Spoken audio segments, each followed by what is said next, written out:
नमस्कार दोस्तों, स्वागत है आप सभी का आप सबके अपने यूट्यूब चैनल फैक्ट नॉलेज में।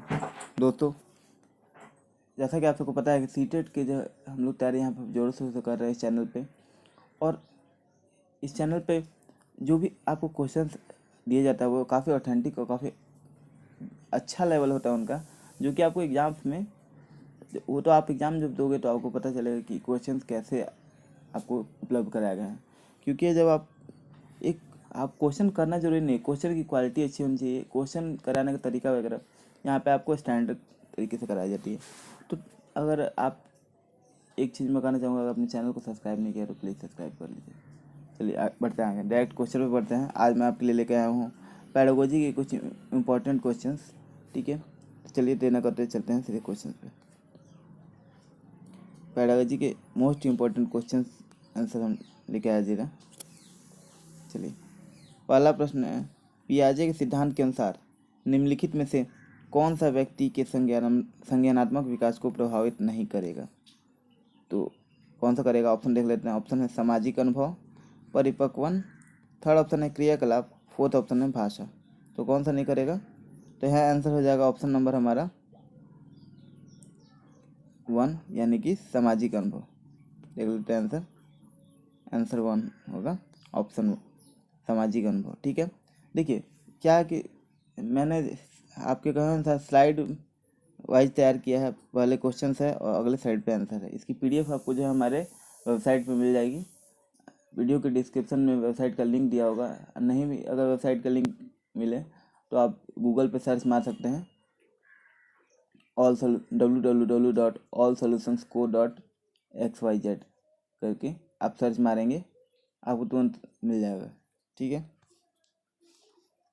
चलिए अगला प्रश्न पढ़ते हैं। अगला प्रश्न, इनमें से कौन सा त्रितंत्री सिद्धांत में व्यवहारिक बुद्धि का अभिप्राय नहीं है? तो कौन सा नहीं है?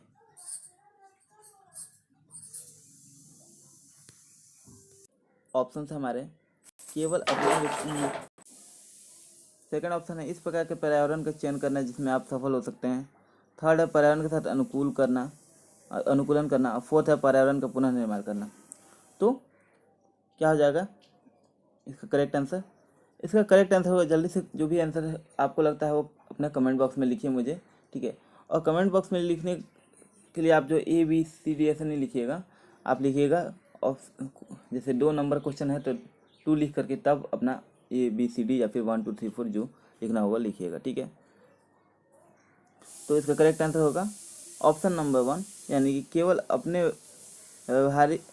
विषय में व्यवहारिक रूप से विचार करना, ये जो है करेक्ट आंसर होगा। देखिए, त्रितंत्रीय सिद्धांत में व्यवहारिक बुद्धि का उपाय ये नहीं होगा। ठीक है, अगले प्रश्न पढ़ते हैं। अगला प्रश्न है, कोई भी नाराज हो सकता है, यह आसान है, परंतु सही व्यक्ति के ऊपर सही मात्रा में सही समय पर सही उद्देश्य के लिए तथा सही तरीके से नाराज होना आसान नहीं है, यह संबंधित है। तो ये स्टेटमेंट किससे संबंधित है? ऑप्शन देख लेते हैं, सामाजिक विकास से, संज्ञानात्मक विकास से, शारीरिक विकास से और संवेगात्मक विकास से। तो किससे हो सकता है? और वैसे जल्दी से इसका आंसर कमेंट बॉक्स में लिखिए। इसका आंसर होगा ऑप्शन नंबर हमारा 4, यानी कि संवेगात्मक विकास से। देखिए, जब संवेगात्मक विकास यानी कि जो है आपको जो है संवेदना, आपको जो भी अलग अलग की संवेदना होती है आपके अंदर, उसका विकास सही तरीके से हुआ है नहीं। अगर आप सही तरीके से विकास नहीं होगा तो नाराज तो कोई भी, मान लीजिए कि नाराज तो कोई भी हो सकता है, लेकिन ये तो बिल्कुल आसान है। लेकिन सही समय पे सही उद्देश्य के लिए सही व्यक्ति पे ये नाराज होना, ये कैसे होगा, कैसे आएगा आपको? ये संवेगात्मक विकास होगा आपको, तो नहीं तो ऐसे बात बात में नाराज हो जाएंगे, वो तो गलत है ना। तो ये चीज़ें धीरे धीरे आपका जो है समय के साथ जो है डेवलप होंगी। आपको जो है आपका सारी चीज़ें एक दूसरे से इंटरकनेक्ट होती हैं। मैंने ऑलरेडी आपको कराया हुआ है। ठीक है, ग्रोथ एंड डेवलपमेंट आपको चैप्टर करा दिया हुआ है। अगर आपने वो वीडियो नहीं देखा हो तो जा करके देखिए, उसमें मैंने अच्छे से डिटेल में बताया था कि कैसे इतना तरह के जो सामाजिक विकास हो गया, संज्ञानात्मक, शारीरिक और संवेगात्मक, इसके अलावा भी बहुत तरह के विकास को मैंने डिस्कस किया था। और ये किया था कि ये सारे जो हैं कैसे एक दूसरे से इंटरकनेक्टेड है। अगले प्रश्न बढ़ते हैं।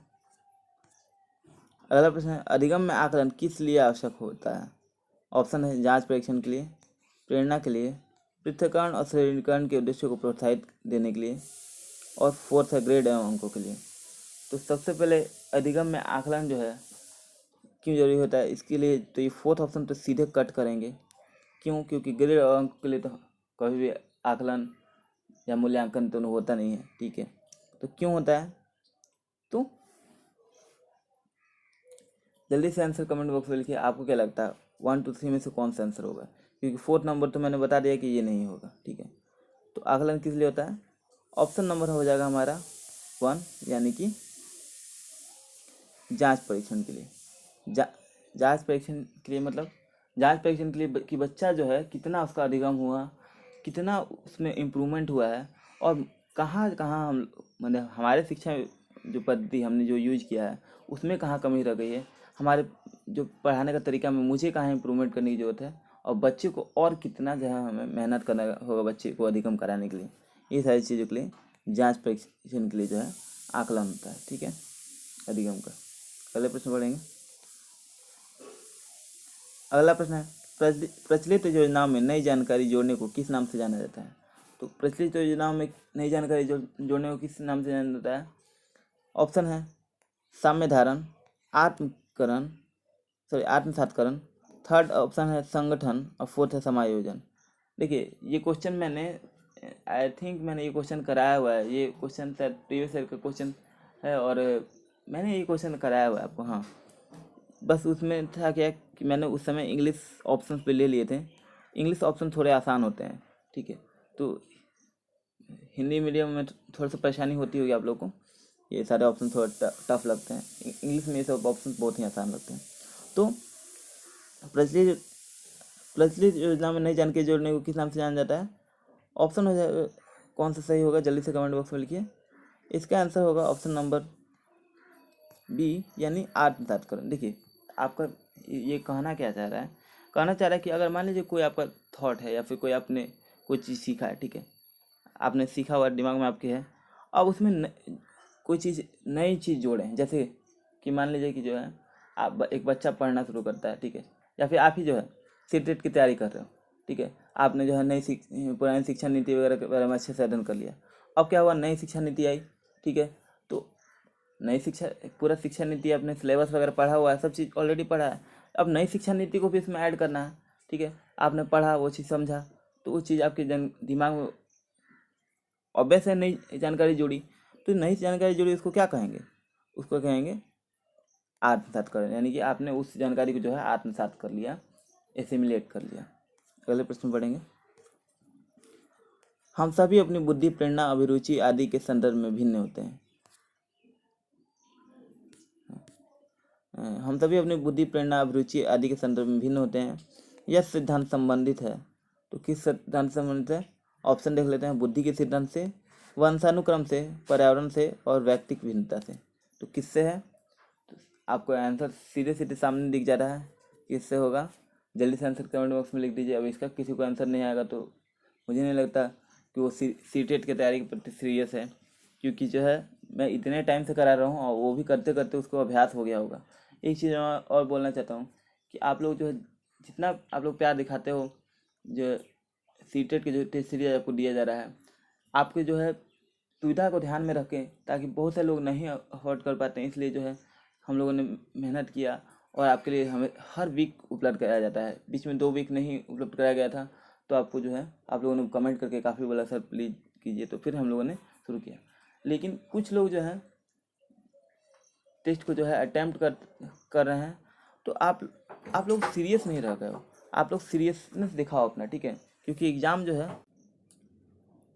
ज़्यादा दूर नहीं रह गया है।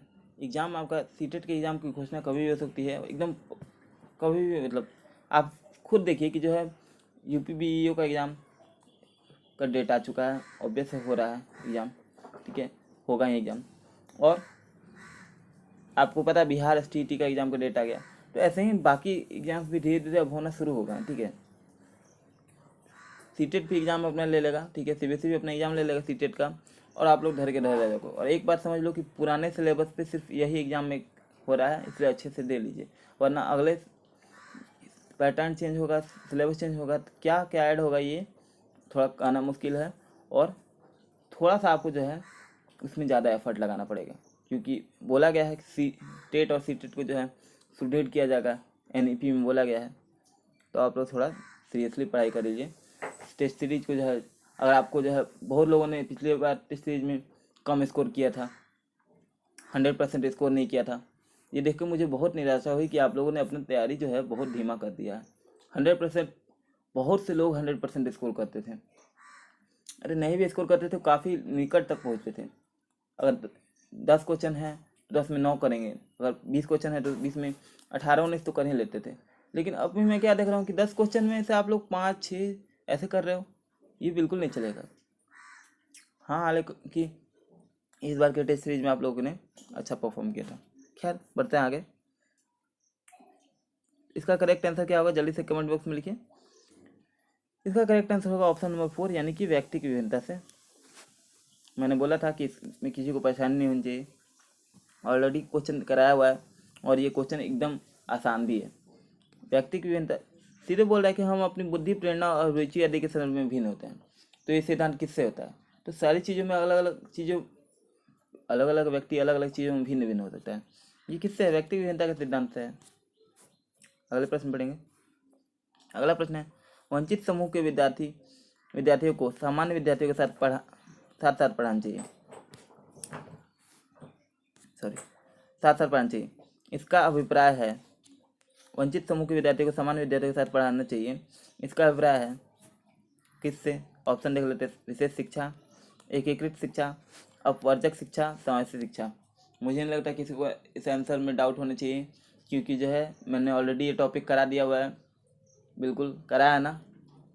तो जल्दी से, अगर आप जिन लोगों ने नहीं देखा है, जा करके प्ले लिस्ट में ऐड होगा, देख लीजिए, या फिर आप सर्च भी मार सकते हो। ठीक है, सर्च मार के भी देख सकते हो, जाइए। और अगर प्रॉब्लम हो रही है तो देखिए, आंसर यहाँ पे होगा ऑप्शन 4, यानी समावेशी शिक्षा। समावेशी शिक्षा, जैसे कि मैंने बताया था वीडियो में भी, अभी मैं बताता हूँ। समावेशी शिक्षा क्या करता है? जोर देता है कि जो है वो स्पेशल चाइल्ड हो, नॉर्मल चाइल्ड हो, गिफ्टेड चाइल्ड हो, या फिर डिसेबल्ड चाइल्ड, या फिर कह सकते हैं कि विशेष बच्चा, या फिर अधिगम क्षमता वाला किसी तरह का बच्चा हो, उनको साथ में पढ़ाना है। ठीक है, स्पेशल केयर, स्पेशल चीज़ें आप उपलब्ध करा सकते हो, उनके लिए स्पेशल इक्विपमेंट उपलब्ध करा सकते हो, लेकिन पढ़ाना स्पेशल तरीके से नहीं है। उनको सबके साथ लेके चलना, उसको स्पेशल फील नहीं कराना है। उसको फील कराना कि वो भी बाकी बच्चों के साथ ही हैं, बच्चों के समान ही हैं, ताकि वो भी मुख्य धारा में आके साथ साथ पढ़ सके। इसलिए जो है वंचित समूह के विद्यार्थी को भी सामान्य विद्यार्थी के साथ पढ़ाना समावेशी शिक्षा कहलाता है। अगले प्रश्न पढ़ेंगे। अगला प्रश्न है, आउट ऑफ द बॉक्स चिंतन किससे संबंधित है? ऑप्शन है स्मृति आधारित चिंतन, औपचारिक चिंतन, थर्ड है अभिसारी चिंतन, फोर्थ है अनुकूलन चिंतन। तो किससे संबंधित है? आंसर हो जाएगा, जल्दी से कमेंट बॉक्स में बताइए। आंसर होगा ऑप्शन नंबर 2, यानी औपचारिक चिंतन। अब औपचारिक चिंतन क्यों?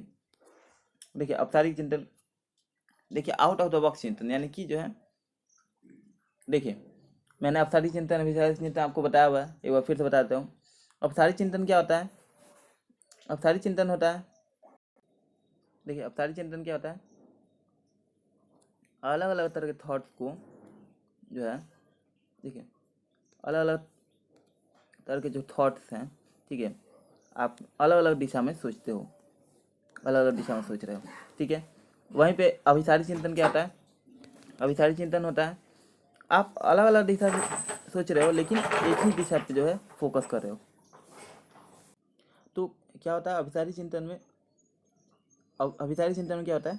अभिसारी चिंतन नहीं, अभिसरित मतलब क्या होता है? अलग अलग तरह से सोचिए, लेकिन आपका चिंतन एक ही विषय पे केंद्रित रहेगा, एक ही थॉट पे आपका केंद्रित रहेगा, एक ही तरह का थॉट होगा। लेकिन वही अपसारी चिंतन में क्या होगा? अपसारी चिंतन में आप जो है, देखिए अलग अलग डायमेंशन में सोचोगे, एक ही समस्या है, उसका समाधान आप अलग अलग तरह के निकालोगे, बहुत सारी चीज़ों के बारे में सोचोगे कि इसको कैसे तरह से सॉल्व कर सकते हैं। तो एक ही समस्या एक नॉर्मल बच्चे को दिया जाएगा, एक जो अपसारी चिंतन वाला है वो, यानी अपसारी क्या होता है? यानी कि फैल जाना। तो यानी कि उसका जो थॉट अलग अलग दिशा में सोचेगा, अलग अलग तरह का थॉट लगाएगा, अलग अलग दिमाग लगाएगा, और वो आउट ऑफ द बॉक्स, यानी कि जो है एक बॉक्स में सीमित नहीं रहेगा, वो मल्टी डायमेंशनल सोचेगा। ठीक है, तो ये किससे संबंधित है? अपसारी चिंतन से। मैंने फिर से बता दिया, ऑलरेडी मैंने इसको बताया हुआ था, लेकिन फिर भी मैंने आपको जो है बता दिया। अगला प्रश्न पढ़ते हैं। अगला प्रश्न है, शिक्षण में अध्यापकों द्वारा विद्यार्थियों का आकलन इस अंतर्दृष्टि को विकसित करने के लिए किया जा सकता है। ऑप्शन है, उन विद्यार्थियों को प्रोन्नत न करना जो विद्यालय के स्तर के अनुकूल नहीं है। सेकेंड है, शिक्षार्थियों की आवश्यकता के अनुसार शिक्षण उपागम में परिवर्तन करना। थर्ड है, कक्षा में प्रतिभाशाली तथा कमजोर शिक्षार्थियों के समूह बनाना। और फोर्थ ऑप्शन है, उन शिक्षार्थियों की पहचान करना जिन्हें उच्चतर कक्षा में प्रोन्नत करना है। तो इसका करेक्ट आंसर क्या होगा? इसका करेक्ट आंसर होगा, जल्दी से आपको सही लगता है जो आंसर कमेंट बॉक्स में लिखिए। इसका करेक्ट आंसर होगा ऑप्शन नंबर 2, यानी कि जो है शिक्षार्थियों की आवश्यकता के अनुसार शिक्षण उपागम में परिवर्तन करना। ये जो है शिक्षण, देखिए आप समझते हैं क्या चाह रहे हैं। शिक्षण में अध्यापकों द्वारा शिक्षार्थियों का आकलन इस अंतर्दृष्टि को विकसित करने के लिए किया जा सकता है। तो किस अंतर्दृष्टि को विकसित करने के लिए किया जा सकता है? तो ये होगा शिक्षार्थियों की आवश्यकता के अनुसार शिक्षक उपागम में परिवर्तन करना। ऑब्वियस है कि देखिए हम लोग आकलन करते हैं या फिर मूल्यांकन करते हैं, क्यों करते हैं? इसलिए कि बच्चों को ग्रेड दे सकें, मार्क्स दे सकें और फर्स्ट सेकंड थर्ड का लेवल लगा सकें, ऐसा है नहीं ना। देखिए क्यों जरूरी है आकलन और मूल्यांकन? ये चीज़ आप भले ही आप अपने स्कूल में, हम लोग का शिक्षा पद्धति ऐसा था, लेकिन अब जो है नई शिक्षा नीति के अनुसार चेंज हो गया है सब चीज़ें, लेकिन आपको यही आंसर लगाना है, ठीक है। कि देखिए जब भी आपको एक चीज़ समझ लेना कि भले ही डेली लाइफ में कुछ भी हो, लेकिन आपको पढ़ाई में करना है, जो बुक में लिखा है आपको वही चीज़ें बोलनी होंगी, ठीक है। तो शिक्षार्थी के अनुसार आवश्यकता के अनुसार शिक्षण उपागम में जो परिवर्तन करना है, यानी कि जब मूल्यांकन हम लोग क्यों करते हैं? क्योंकि बच्चा या फिर जो है आकलन करते हैं, मूल्यांकन करते हैं, क्यों? ताकि जो है बच्चा की जो है क्या आवश्यकता है, ठीक है, बच्चे की आवश्यकता क्या है, उसकी रिक्वायरमेंट क्या है, उसके अनुसार हम लोग अपने जो है शिक्षण जो है तरीका है उसमें परिवर्तन कर सकें, अधिगम कराने के तरीके में परिवर्तन कर सकें, अब बच्चा को क्या चीज़ चाहिए वो उपलब्ध करा सके, ठीक है। तो ऑप्शन नंबर बी सही हो जाएगा, यानी कि शिक्षार्थियों की आवश्यकता के अनुसार शिक्षण उपागम में परिवर्तन करना। समझ गए आप लोग? अगले प्रश्न पढ़ेंगे। अगला प्रश्न है, अधिगम अनुभव को इस प्रकार से आयोजित किया जाना चाहिए जिससे अधिगम को सार्थक बनाया जा सके। नीचे दिए गए अधिगम अनुभव में से कौन सा बच्चों के लिए सार्थक अधिगम को सुगम नहीं बनाता है? तो नहीं बनाता है, ये वाला प्रश्न को बहुत ज़्यादा ध्यान से करना है, ठीक है। मैंने ये प्रश्न जानबूझ के ऐड किया ताकि जो है आप लोग जो है यहाँ पे कंफ्यूज हो जाए, क्योंकि पेपर में जरूरी नहीं है कि आपको जो है ऐसे नीचे करके लिखा हो, इसलिए आपको जब प्रश्न सॉल्व कर रहे हो तो यहाँ पे ध्यान से इसको घेर लेना है ताकि आपके दिमाग में रहे कि नहीं वाले प्रश्न, ठीक है।